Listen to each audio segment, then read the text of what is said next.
Biodiversity is the greatest treasure we have. Its diminishment is to be prevented at all costs. A prominent quote by Thomas Eisner. Hi, I'm Jerusalem Emmanuel. And today, we will discuss the subject matter, Biodiversity, the 2010 International Year of Biodiversity. But before we start, let's now discuss our learning objectives. So first, we will know what is biodiversity, how it is measured. Second, what is the 2010 International Year of Biodiversity, its main goals and background. Third, the meaning of the symbol of the 2010 International Year of Biodiversity. Then fourth, what are the activities for the International Year of Biodiversity? And the last one is the Philippines manifestation on the International Year of Biodiversity. So now, without further ado, let's now start. So, what is biodiversity?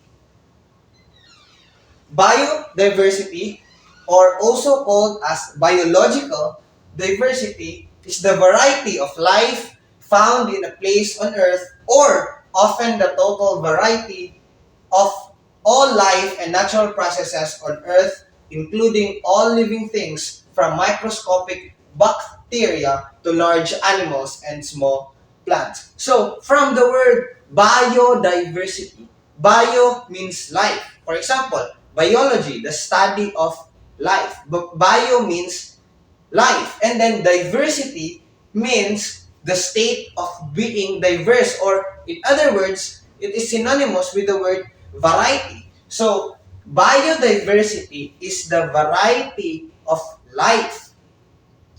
And here, we can see the total variety of all life and natural processes on Earth, including all living things from microscopic bacteria to large animals and small plants. We also form part of biodiversity. And no matter how far removed we may seem from the natural environment in our daily lives, we are intimately connected with the ecosystems and their processes through our diets, our use of materials, water, and much more. So, it is safe to say that we humans are part of the natural, or we are part of the biodiversity, because we ourselves is a species. We are a human species.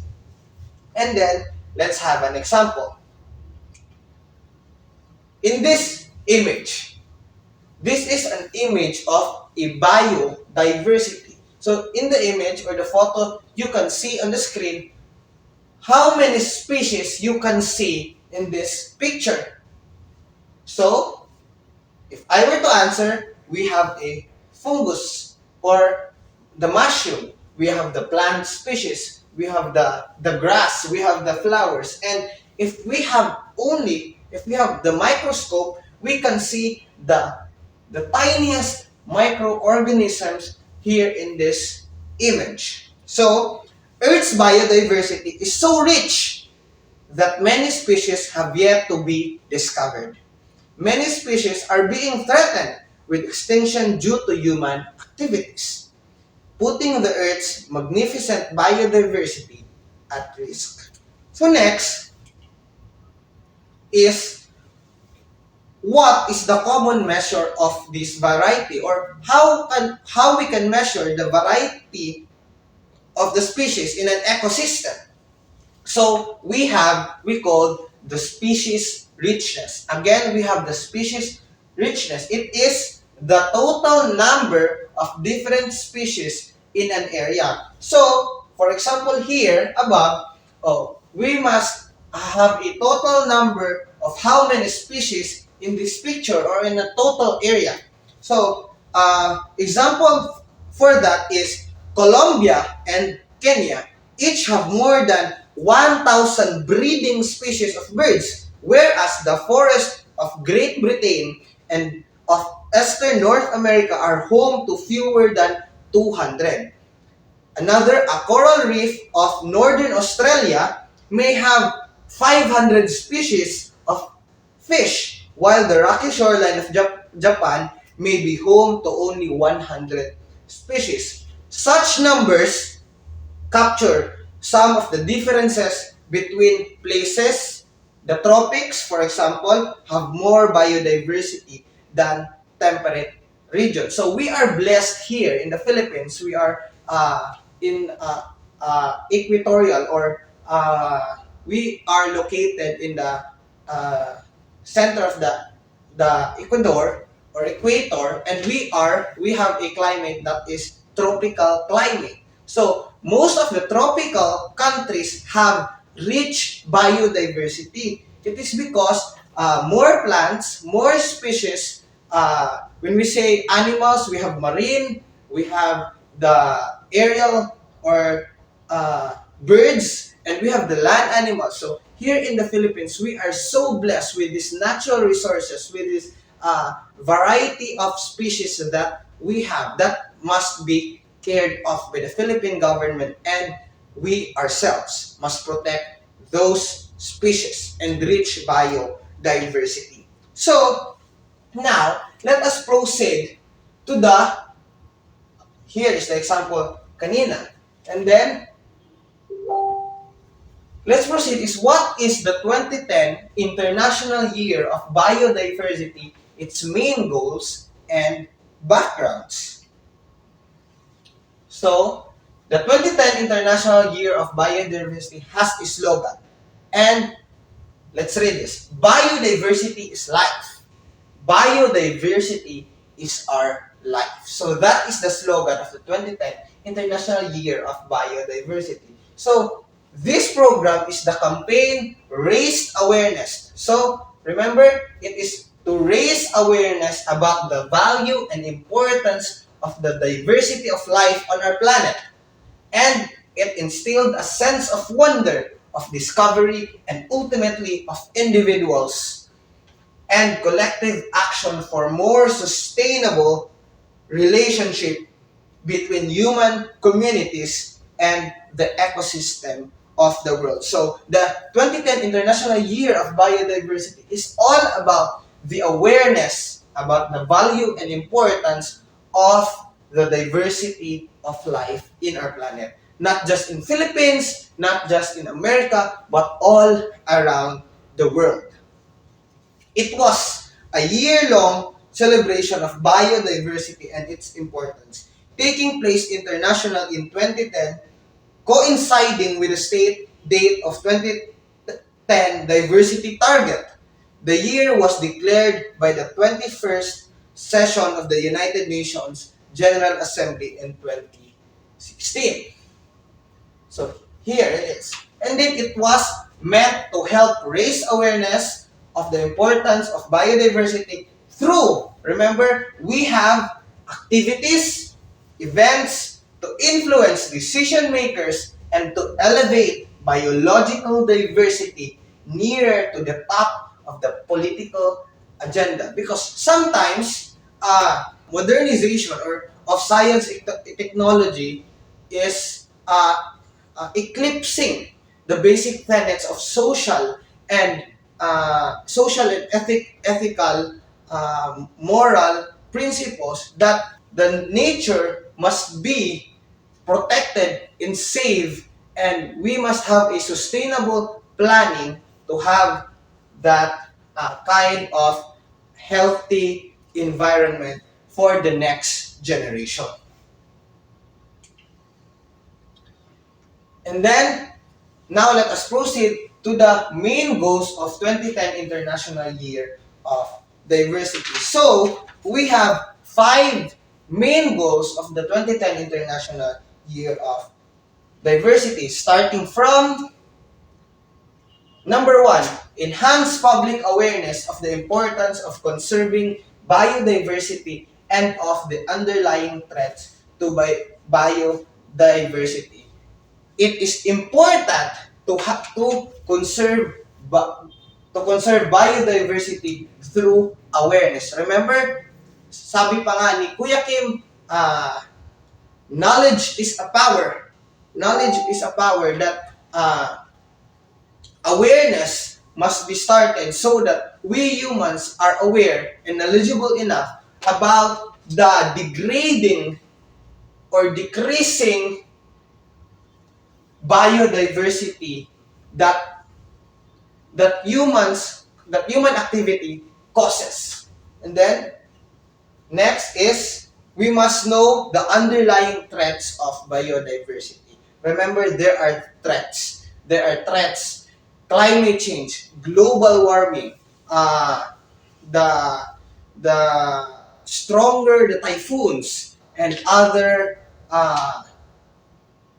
natural disaster happens na, it is all connected to biodiversity, to our natural world.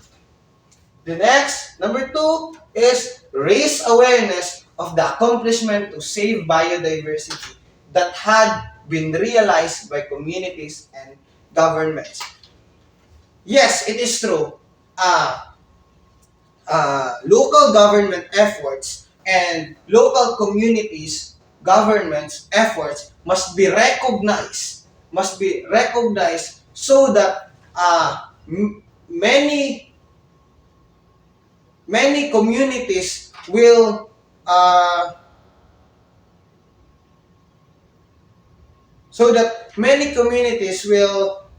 gayahin ang mga proyekto na ginawa ng mga local government and communities and accomplishments. It must achievements and accomplishments must be spread so that many more communities will do so in protecting and raising awareness to our biodiversity. And then the third one is promote innovative solutions to produce the threats to biodiversity. Yes, as I have said earlier, there are threats. And we must mitigate, we must reduce its threats to biodiversity. For example, illegal logging, that the number one cause of destruction of the ecosystem that led to decrease in biodiversity.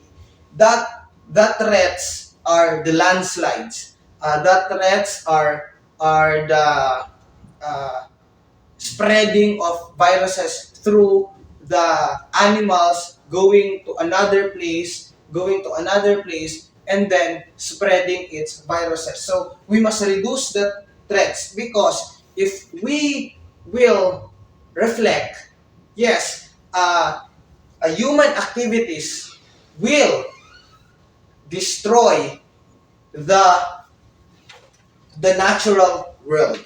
And then the fourth one is number four, encourage individuals, organizations, and governments to act immediately to halt biodiversity loss. So remember, individuals, organizations, and governments to act immediately to halt biodiversity loss. Government efforts and organizational efforts and community efforts must be done so that we can mitigate, we can reduce the harmful threats of the decreasing biodiversity that happens today. And then the last one is start dialogue between stakeholders for what to do in post-2010 period. We must have a sustainable planning, not just a 10-year planning, not just a 20-year planning, but a long year planning to have a sustainable environment for the next generation. We must have dialogue. If we must have debates, we must have a conversation to the businesses, to business sectors and government sectors so that our government will be protected. Because as I remember the quote, the greatest threat to our planet is that someone else will save it. However, no. We humans, we have the responsibility to protect, preserve, and conserve the biodiversity and our natural world. And then, let's go to the background of the 2010 International Year of Biodiversity. So, the loss of biodiversity threatens food supplies. Yes, it's true. Opportunities for recreation and tourism. Mhm.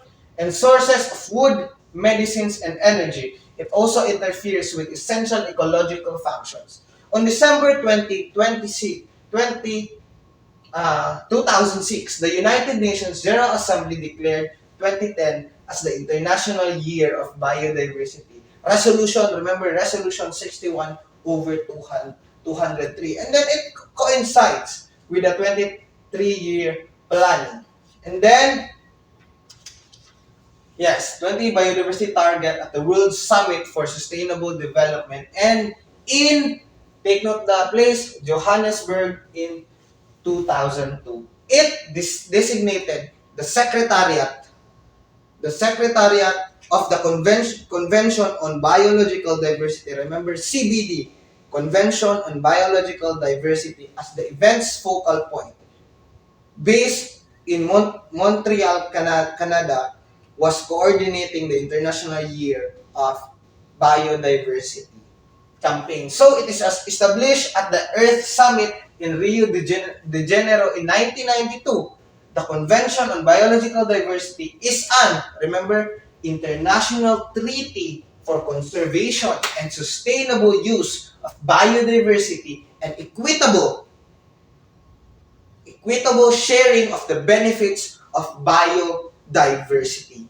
The Convention on Biological Diversity has near universal participation with 193 countries or parties. Remember, United Nations has in 2013 has 193 members states. So here in the 2010 International Year of Biodiversity, 193 parties participated. So it is not just Asian countries, it is just Western countries, but all around the globe, working on each other to conserve and sustain our biodiversity and equitable sharing of the benefits of biodiversity or our natural resources. And then now, this is the logo here in the upper right corner. This is the logo of the 2010 International Year of Biodiversity, and it has a meaning. So now let's have the meaning of it. So the logo consists of three core components. Number one, the year 2010. As you can see, that frames the campaign and the logo elements. Number two, the iconographic elements symbolizing biodiversity. We have the fish, we have the sea, we have the flamingo, we have the human, we have the trees. These include fish. The title of the campaign, 2010 International Year of Biodiversity. So, the International Year of Biodiversity's logo is designed to convey the concept of discovery and realization. Remember, discovery and realization. A host of symbolic iconographic elements are included within the design to depict the scope of biodiversity, which includes marine, flora, and fauna aspects. Together, they demonstrate how biodiversity is life and how people realize their place within this journey. The logo's color include two shades of green, diba? One darker and the other lighter. However, a grayscale version of the logo is also used in some promotional material for the campaign. The slogan for the International Year of Biodiversity is, again, biodiversity is life, biodiversity is our life. So, that is how it is made. And then, our fourth learning objective is to know the activities of the 2010 International Year of Diversity. And these are the events and activities and programs of the 2010 International Year of Biodiversity. So first, including biodiversity-related topics in educational curriculum in schools. Yes, it is important that we must study the biodiversity in academically and academic setup to strengthen the knowledge of students, educators, and administrators about the threats of biodiversity and what is the benefit we can we can have in caring our biodiversity. And then two is making smart consumption choices to protect biodiversity. Remember, overconsumption. Overconsumption is the root of of too much decrease in healthiness of our natural world. So we must control that. We must have a smart consumption choice to protect biodiversity. And then number three is taking part in the Aichi Nagoya International E-Conference on the Post-2010 Biodiversity Target, also known as ANIEC 2010. So this conference, the ANIEC 2010, is a conference about how to target biodiversity, or the main focus of this conference is to target biodiversity, how to sustain, how to conserve, how to save our biodiversity. And then the fourth one is make following CBD news. Remember CBD news, the Convention on Biological Diversity news on Twitter. So we must follow this CBD news in the social media platform Twitter. The Convention on Biological Diversity's acronym is CBD. Then the last one is participating.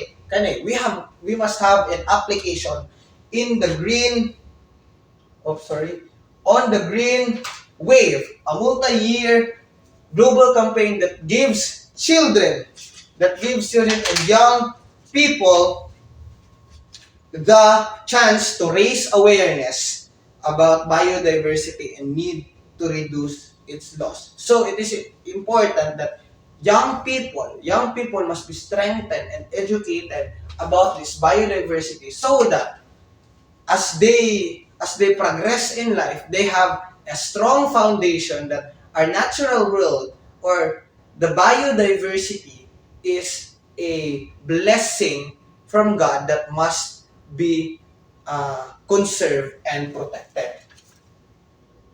And then organizations from countries such as Brazil, Colombia, Canada, Germany, Indonesia, Norway, and Japan have organized events to promote the International Year of Biodiversity. Yes, it is good. These events include conferences, multimedia shows, photo exhibitions, and nature congresses. So, uh, many countries participated in this 2010 International Year of Biodiversity, because many countries realized and reflected that it is important that our natural world must be protected, and must have government and business sectors working on each other, so that we have a sustainable biodiversity for the future. And then here, last week, we have the manifestation on the International Year of Biodiversity plenary session, December 15, 2010, Wednesday. So this is from the Senate of the Philippines. It is from the official gazette, and we later we will discuss its important parts discussed here in the manifestation, or Philippine manifestation on the International Year of Biodiversity plenary session. So let's talk about it. So it is released December 15, 2010. So the slogan is "Biodiversity is life, biodiversity is our life." It is said here that this is the slogan launched by the United Nations General Assembly when it proclaimed the year 2010 as the International Year of Biodiversity. As the year ends, it is imperative to understand and address the challenges in sustaining our biological diversity, which is the foundation of life on Earth. And the Philippines is very fortunate. This is a good news to be one of the 17 mega biodiversity countries. It ranks fifth, remember, fifth in the number of plant species, fourth in bird and endemism, and maintains 5% of the world's flora or the plants. However, our country is also one of the world's top biodiversity hotspots, with a large number of species threatened by overexploitation, habitat loss, pollution, and degradation of habitats. In fact, the country ranks third, remember third, for threatened birds and eighth for threatened mammals. Furthermore, there are 695 plants and 223 animals in the Philippines that are considered as threatened species. So, during Senate hearing by the Committee on Environment and Natural Resources, the Department of Environment and Natural Resources stated that of the country's total land area, about 30 million hectares, only 7.2 million hectares are forest covered. The ideal should at least 12 million hectares or 48% of the total land area. Maybe because it is the cause of illegal logging and overexploitation of our natural resources, mining, and etc. The second part is that this is a letter to appeal to the president. Mr. President, the way we have lived in the past decades, our failure to protect our natural resources, mainly due to lack of concern. We must have that concern. And now, the threat of climate change causes more stress in our biodiversity resources, which are already in danger of deterioration. It has been forecasted that 30% of species face a high risk of extinction. Remember, 30% of high risk extinction if global mean temperature exceeds 1.5 to 2.5 degrees Celsius above pre-industrial level. All of this can alarm as our ecosystem supply priceless environmental services that we need for our existence. We have the National Integrated Protected Areas System, or the NIPAS Act, which has passed to ensure the continuous existence of all native plants and animals through the preservation, protection and management of the country's natural habitat. So it is good that we have now the NIPAS Act. The NIPAS Act is the National Integrated Protected Area System, which made to protect the rainforest of the Philippines. And then, even if we have the legal mechanism to prevent biodiversity loss, our efforts would be wasted if people are unaware of the importance of conserving the biodiversity. Remember, it is wasted if people are unaware of the importance of conserving biodiversity, of the underlying threats to it. We are confronted with the task of protecting our country's unique but endangered biodiversity, pursuing a kind of development that has genuine regard for the state of our natural wealth has never become more crucial than today.